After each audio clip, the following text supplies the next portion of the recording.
Hello, hello. Welcome back to the Blitzburg Coverage Podcast. I'm your host, K Mac. Happy Friday, my peoples. It is absolutely gorgeous out. Very nice, very warm. For the middle of the November day. Friday, a couple days out from the game. It's beautiful out. Let's talk about it, man. Let's talk about it. Steelers at home. Minus 5.5 point favorites against the incoming Cincinnati Bengals, who are 3-6. Steelers 5-4. Already lost to the Bengals about a month ago. Thursday Night Football to Joe Flacco. No, Trey Hendrickson played that night, so that means we are going to be playing them again. Except this time, live from the Berg. And, it's going to be interesting to see, what team shows up Sunday. It's a 1 p.m. game. We're 0-3 in primetime games this year. Obviously, we're 1-1 in our division. Haven't played the Ravens yet. This is going to be our second game against the Bengals. Not sure what's going to happen. Injury report-wise, it sounds like Isaac Seumalo will be back. Broderick Jones missed the first couple days of practice with a groin injury. Apparently something he had dealt with throughout training camp. Kind of flared back up. Sounds like he's good to go according to today's report. So offensive line should have Broderick Jones, Isaac Seumalo back, Zach Frazier, obviously, Mason McCormick, and Troy Fautanu. Tight ends, pretty much all good to go. Nothing there to note of. Wide receivers, all good to go. Scotty Miller should be back. He's been out for seems like for a while with a finger injury. I know he isn't a big-time player for us, but, it's somebody, I guess. I don't know. Defensively, it looks like Corey Trice Jr. is out for the year. His 21-day window is pretty much closed. Unfortunate to see, but, you come into the NFL hurt. Usually you're not going to be able to sustain not being hurt, and usually your body just can't hold up. So it's sad to see, but, when you're a 7th round, 6th round player, there's not much expectations. But I remember a couple of training camps ago, him and Joey Porter Jr. were talked about as the next avatars just because their length and size and things like that. So it sucks to see, but Corey Trice Jr. probably not going to play this year, and he'll probably just be another miss by this Steelers, draft team, whatever you want to call it, front office, management. Let's see, safeties. It sounds like Jabril Peppers is going to be back to playing, which that'd be nice. Getting him back in the fold. I know his snaps were inconsistent, but he's at least a good in the box kind of safety. So you could put Doug and Ramsey back there potentially, and maybe bring Jabril closer to line of scrimmage to try to take over for what Deshaun Elliott could do. It's sounding like defensive line-wise, front seven-wise, Alex Highsmith is probably going to be out this week. He missed the first couple days of practice. I don't know if he practiced today or not, but it's unfortunate to see because the last couple weeks he's had like 3 or 4 sacks, at least 3, and he's been really taking advantage of those one-on-ones. But if he can't play, then Herbig's more than capable of stepping up, so that doesn't really concern me, especially against the Bengals offensive line, which really isn't that good. But, if we get Highsmith out there, that'd be cool. But the rest of the defensive line seems relatively healthy and ready to go. So, but the Steelers also made a move earlier this week. They were scheduled to have Asante Samuel Jr. in for a visit on Wednesday or Tuesday. And they actually signed him to the practice squad a day prior to the meeting. And I think that has a lot to do with the team doctor being the guy to performed the, fusion surgery, spinal surgery on Asante Samuel Jr., the injury that kept him out. Something to do with the something with the spine. And he was the doctor that performed it, and obviously he's the team doctor for the Steelers, so it was kind of surprising to see him be able to sign with us that quickly, as I know he's on the practice squad, but you can protect certain practice squad players, and hopefully they have a plan with him. Hopefully it's just not going to be one of those situations where Tomlin's just like, well, it's hard to get on a moving train. Then why do we get him? So I'm hoping in a few weeks he gets up to speed, kind of gets the playbook down. He hasn't played football in a while. He was a decent cornerback for the Chargers. He's only 26, so he can still get better, maybe enter his prime. Not that we can develop defensive backs, which is why we acquire them via trade or free agency. But yeah, Tomlin's supposedly... whatever. This isn't even a bash Tomlin episode. I'm just saying, over the past 20 years, how many good defensive backs have we developed? 0. Yet Tomlin was a secondary coach when he first started in the NFL with the Buccaneers and the Vikings. So, I don't know what you make of that, but whatever. But anywho, yeah, they signed Asante Samuel Jr. It's sounding like he's going to be an outside corner. They've been playing him there, seeing what he can do. And I would anticipate him and Joey Porter Jr. to be the starting outside corners, and then play Brandon Echols in the slot. I also forgot to mention Darius Slay is probably out this week with a concussion. So that's unfortunate, but I'm sorry, but Darius Slay just hasn't played too good this year, so let's see what we have with more snaps. I mean, that's going to make it interesting, because now you're looking at, it definitely seems like the move is going to be Ramsey and Duggar at safety, right? That's not going to change. But cornerbacks now... probably it's sounding like Joey Porter Jr., Brandon Echols, and then James Pierre, most likely. Corey Trice isn't playing. Asante Samuel isn't playing this week. So it's probably your trio, with Ramsey over the top, hopefully. I'll be curious to see how that looks. But in an ideal world, right, let's say, because they still haven't really said anything about Deshaun Elliott's injury, which, I don't know, Tomlin says it's week to week, at least when they asked about it a few weeks ago. But some of the team and media reporters said he's out for the year. He got put on IR, so he can come back. But in an ideal world, I would love to see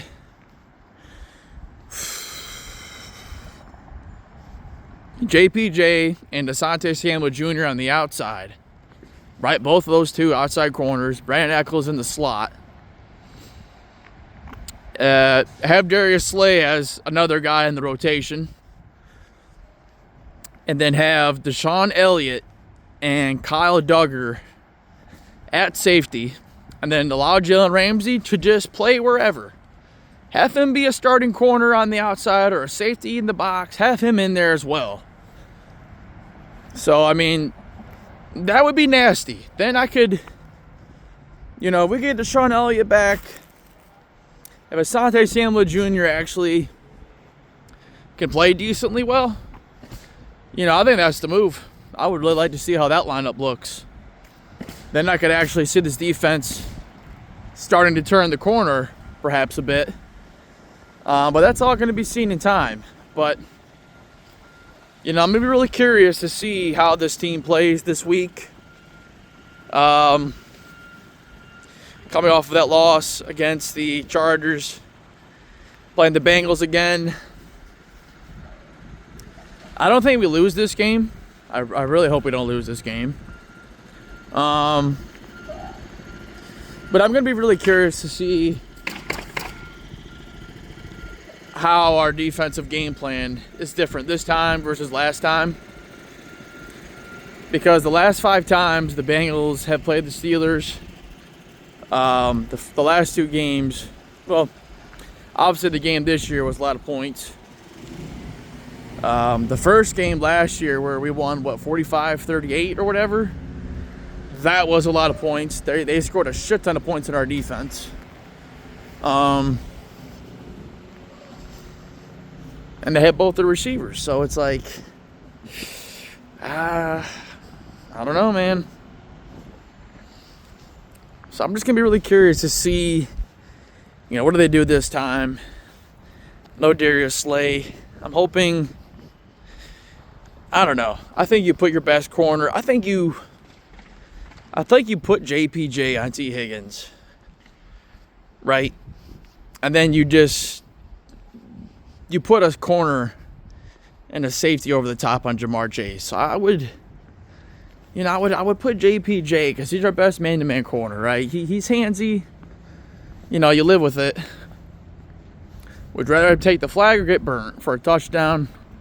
I guess I'm taking the flag, but I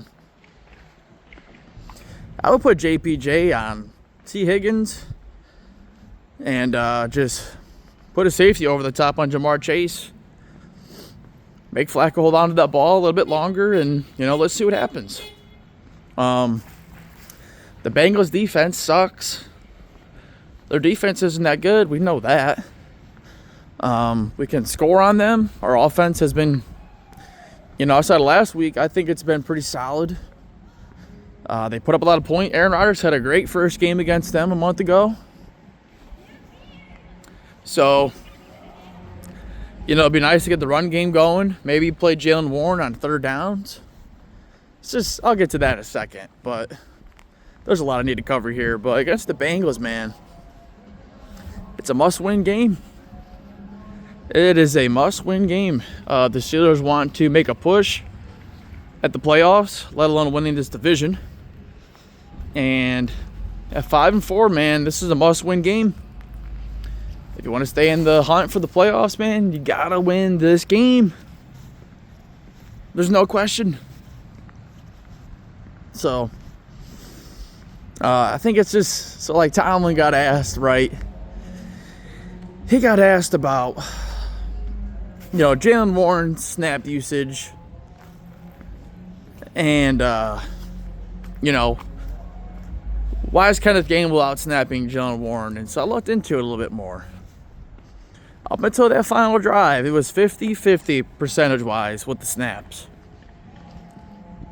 I'm sorry, but I alluded to it in my last podcast, man. I was like, how can Kenneth Gainwell out-snap Jaylen Warren when Jaylen Warren is probably our best player on offense, right?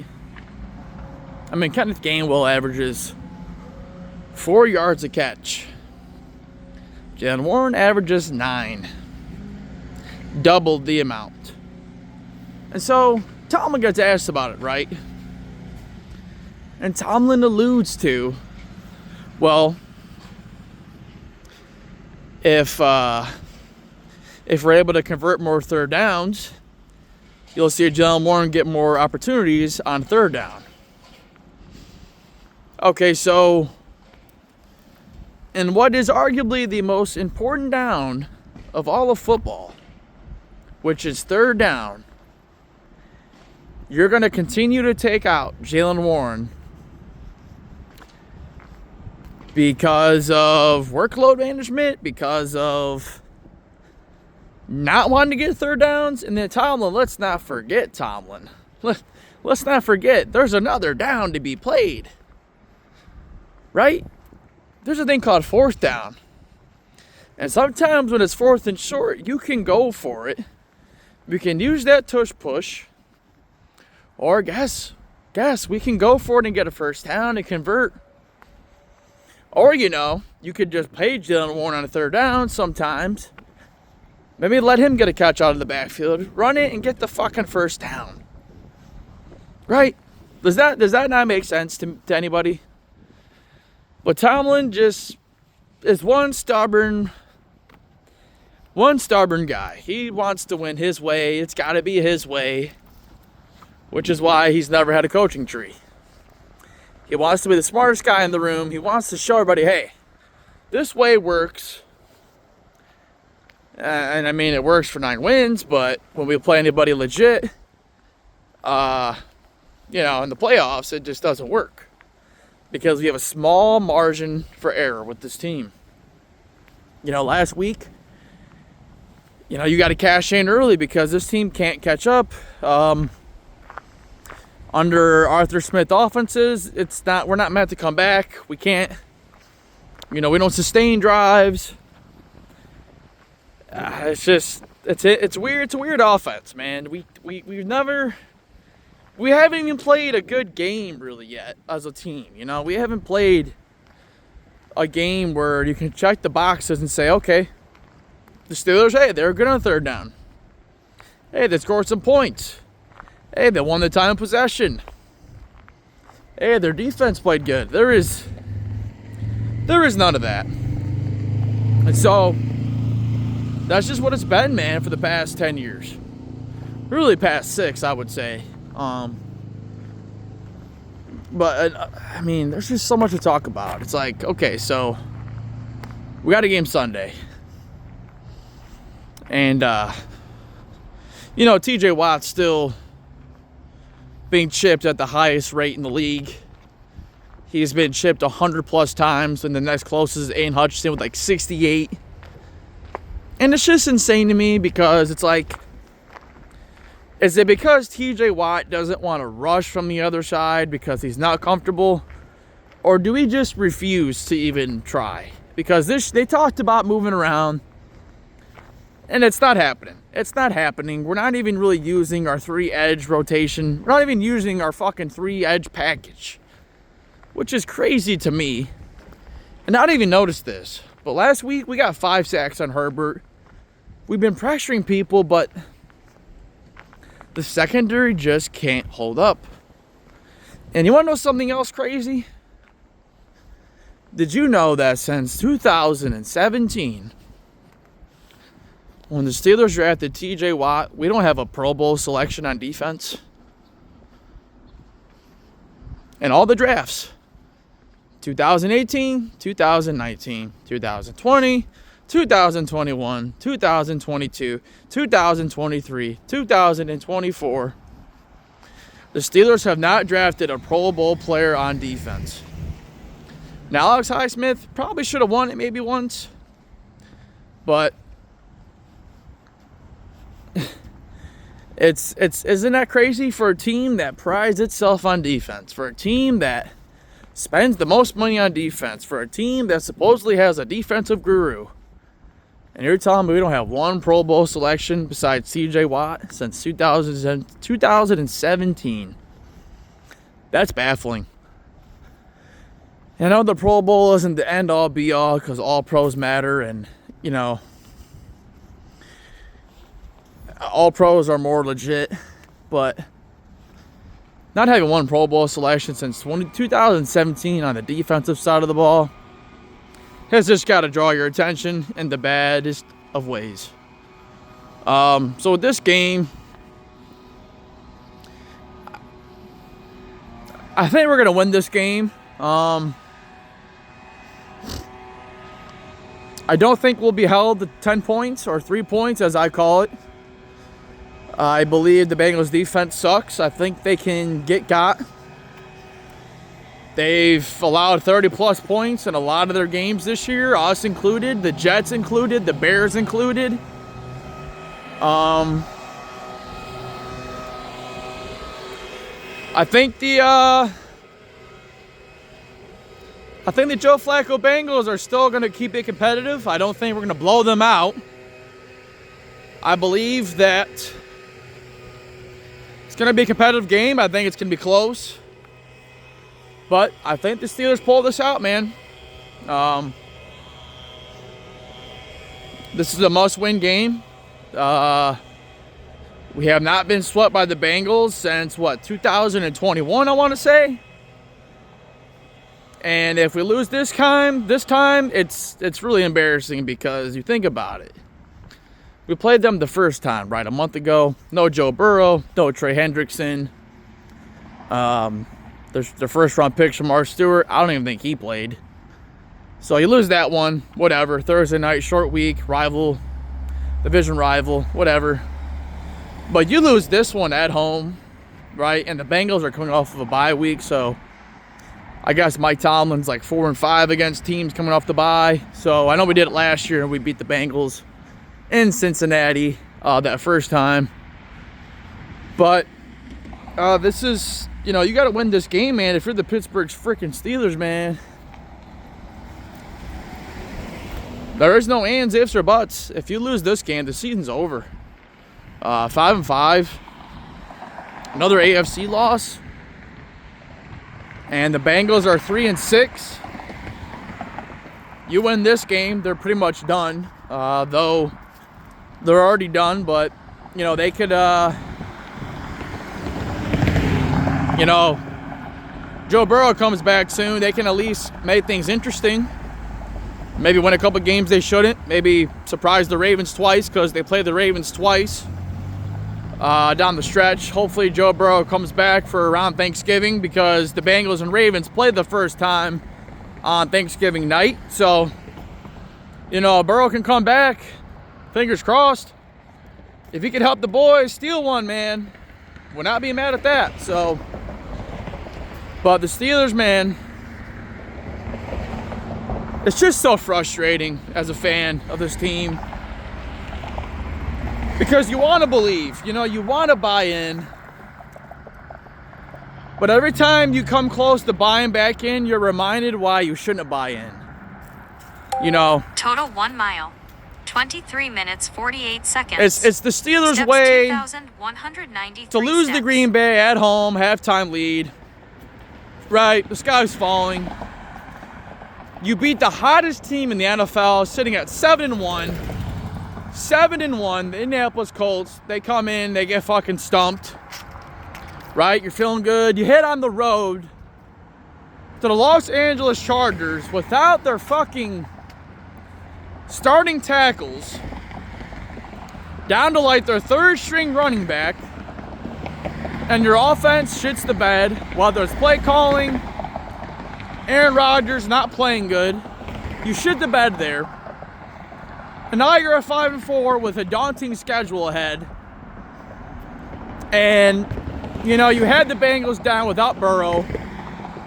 You had the Ravens down 1-4. Right? 1-4. We were 4-1. The Ravens were 1-4. Now it's all a game within each other.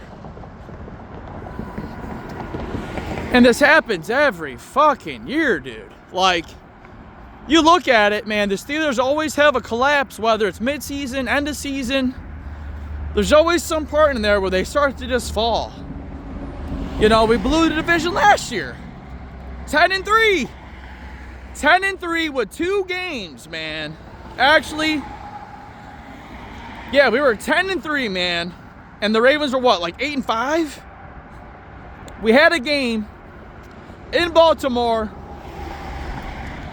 One Russ run, fumble end zone away from fucking, Russ gets the fuck down. We score in the red zone. I mean, I'm just saying that changed the fucking game. We were right in that game. All we had to do was win that game and we win the fucking division. But nope. So, I don't know. This offense, it's weird, but they've scored points, but it's all because of this fucking takeaways. If the Steelers don't get takeaways, they're done. I think it's that fucking simple. If the Pittsburgh Steelers do not get fucking takeaways to their defense, they will lose. We can look at the Green Bay game. We can look at the first Bengals game. We can look at the Chargers game. The Seahawks game, we pretty much blew that one. I mean,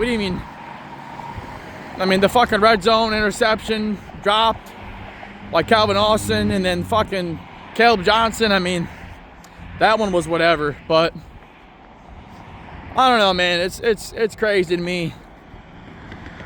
But I think we pull it off. I think we fucking pull it off. I hope we do.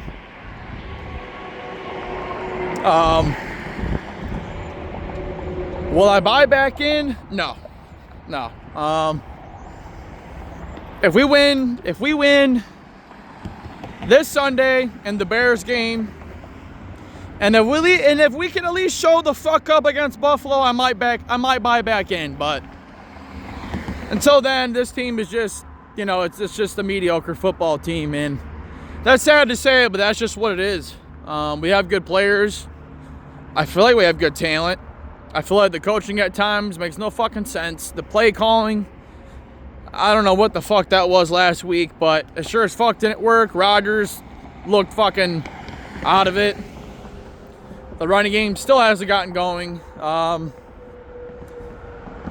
feel like the offensive line, the pieces are there. I think they're playing decent.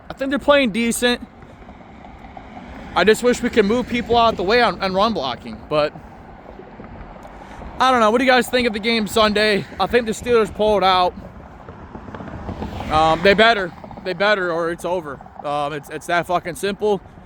You drop to 5-5. The Ravens are playing the fucking the Browns Sunday. Yeah, they're not gonna. Well, I'll never say never, because the Ravens haven't swept the Browns in like 4 or 5 years.